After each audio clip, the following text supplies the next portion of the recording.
في سؤال بيشغلني قوي الفترة ديت. ليه الناس ما بقتش مبسوطة؟ ليه الضحك في حياتنا قل؟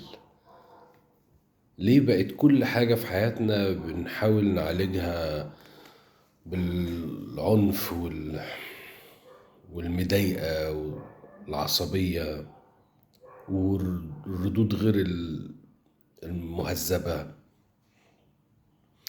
في حاجة غلط بتحصل في حياتنا، والغريبة ان احنا بقينا مستسلمين ليها. يعني ما بقاش الموضوع زي الاول. كنت تلاقي اوقات تعدي على البني ادم مبسوط واوقات متضايق، اوقات بيفرح ويضحك ضحكة بتجلجل كده من قلبه، واوقات تانية بيبقى مكتئب طبيعي لان في ضغوط عليه. هل فعلا الواقع كله بقى مزري وعنيف وقاسي لدرجة ان احنا ما بقاش في وقت ان احنا نبتسم فيه وننبسط ونفرح؟ مش عارف.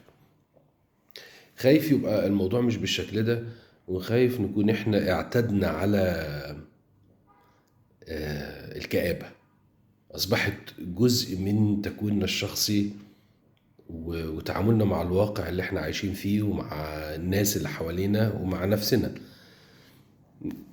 عايز اقولك على حاجة، انه لو الواحد فينا فضل مستني ان يحصل تغيرات من حواليه، ان الواقع هو اللي يختلف، ان الدنيا هي اللي تتغير عشان ينبسط، ان ظروفه تتحسن عشان يقدر يضحك الضحكات الحلوة بتاعت زمان، افتكر ان ده مش اكيد. يعني مش بالضرورة ما يحصلش، بس مش اكيد لازم يحصل. لانه اصل السعادة دي هي وسيلة تعبير عن الفرح الداخلي. يعني السعادة هو مظهر خارجي انت بتعبر من خلاله عن الفرح اللي انت حاسه جواك. فمنبع السعادة داخلي مش بره، يعني مش مبني على الظروف ولا مرهون بالأحداث اللي بتحصل. طول الوقت هتلاقي في أحداث صعبة، طول الوقت هتلاقي حواليك أخبار سيئة، طول الوقت هتلاقي في أخبار حروب ونزاعات ومشاكل وأزمات اقتصادية وأشياء معثرة وصدمات في معارف وأصدقاء. يعني مراهنتنا على فكرة إن الواقع يتغير عشان أنبسط، أكاد أجزم لك إنه مش هيحصل، لأنه ما حصلش قبل كده في قراءة التاريخ في أي فترة من الفترات. أنت طول الوقت في حالة صعبة، طول الوقت. حتى في الأزمنة القديمة كانوا أجدادنا بيسموها أزمنة رديئة. طول الوقت كانت الفكرة دي مطروحة. السعادة هي قرار داخلي. يعني لازم أنا أقرر إن أنا هعيش مبسوط، إن أنا لازم أبقى نازل من بيتنا واخد قرار إن أنا هقابل مجموعة تحديات وهتغلب عليها. يعني كان الله يرحمه خالد صالح، الممثل الفنان الكبير الجميل، يعني كان مرة قال لي الفكرة ديت، إنه أنا ببقى نازل من بيتنا وأنا منتظر إيه المشاكل اللي هتقابلني وإزاي أحلها.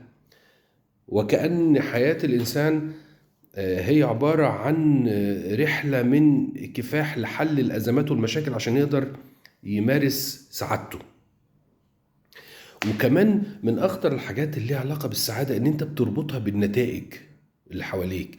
يعني لو حصل كذا هبقى مبسوط، لو ما حصلش كذا هبقى تعيس. برضو دي شيء انت كأنك حطيت فرحك وسعادة قلبك في المعطيات اللي حواليك، وده برضو شيء في منتهى الخطورة.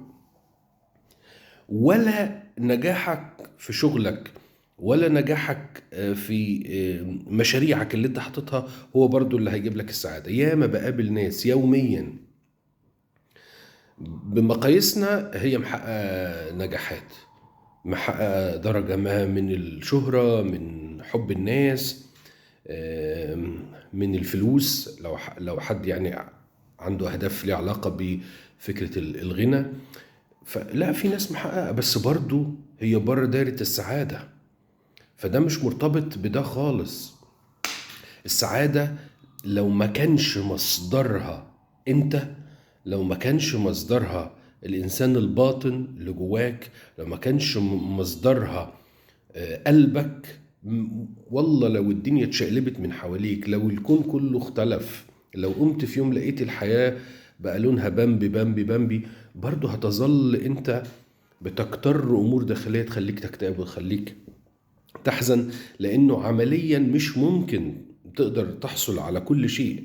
فهيظل اللي بيأرقك هو فكرة ان انا في حاجات لسه ما خدتهاش، في حاجات لسه ما وصلتلهاش، في اهداف لسه ما اتحققتش. فهيظل برضو طول الوقت طول الوقت انت محطوط في دايرة اللي لسه ما حصلش، وبالتالي هتفضل طول الوقت انت محصور جوه دايرة التعاسة مش السعادة.